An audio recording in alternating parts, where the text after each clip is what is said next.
शंकराचार्य स्वामी अविमुक्तेश्वरानंद के मुद्दे पर उत्तर प्रदेश में सियासत लगातार गर्म होती जा रही है।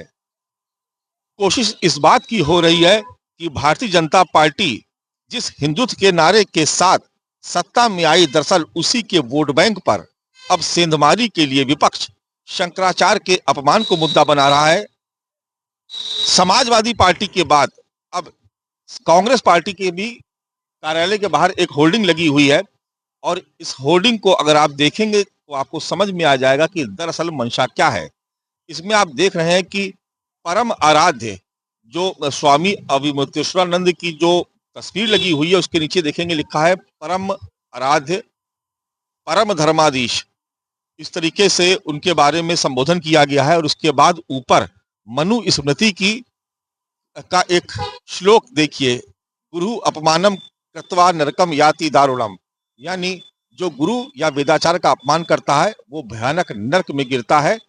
इस तरीके से मनु स्मृति के इस श्लोक का यहाँ पर जिक्र किया है। लेकिन इसके दूसरी तरफ अगर इस होल्डिंग के दूसरे हिस्से में देखेंगे तो यहाँ पर आप देख रहे हैं कि एक ब्राह्मण है जिसकी शिखा पकड़ के घसीटा जा रहा है। दरअसल जो कुछ भी मौनी अमावस्या के दिन हुआ उसका एक दृश्य यहाँ पर दिखाया जा रहा है और ऊपर लिखा हुआ है संगम नोस। नीचे अगर आप देखेंगे तो इसमें रामचरितमानस की चौपाई लिखी हुई है कि जाको प्रभु दारुण दुख देही ताकि मति पहले ही हर लेही। बड़ी प्रसिद्ध चौपाई है, अक्सर ये अलग अलग स्थानों पर कोट भी की जाती है कि प्रभु को जिसको दारुण दुख देना होता है उसकी बुद्धि पहले ही हर लेता है। तो इस तरीके से ये पूरा होल्डिंग आपको बहुत बड़ा होल्डिंग यहाँ पे नजर आ रहा है। कोशिश लगातार विपक्ष की तरफ से इस बात की हो रही है कि हिंदू मतों को एकजुट करने का जो प्रयास लगातार उत्तर प्रदेश की योगी सरकार की तरफ से किया जाता है, जिसमें यह कहा जाता है कि कटोगे तो बटोगे या एक है तो सेफ है, और इस नारे के तहत ही हिंदुओं की तमाम जातियों को एकजुट करने की जो कोशिश की जाती है, दरअसल उसी पर प्रहार किया है।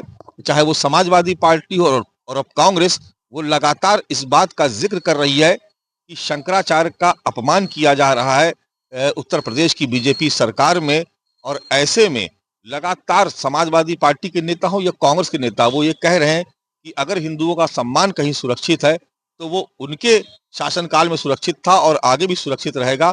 अगर अखिलेश यादव कहते हैं कि वो साधु संतों का आशीर्वाद लेकर के 2027 में सरकार बनाएंगे, तो कांग्रेस पार्टी के भी तमाम बड़े कद्दावर नेता शंकराचार्य के अपमान को मुद्दा बना रहे हैं और ये कह रहे हैं कि जिस तरीके से सनातन का अपमान किया गया है, कांग्रेस पार्टी ही उनके सम्मान को सुरक्षित रख सकती है।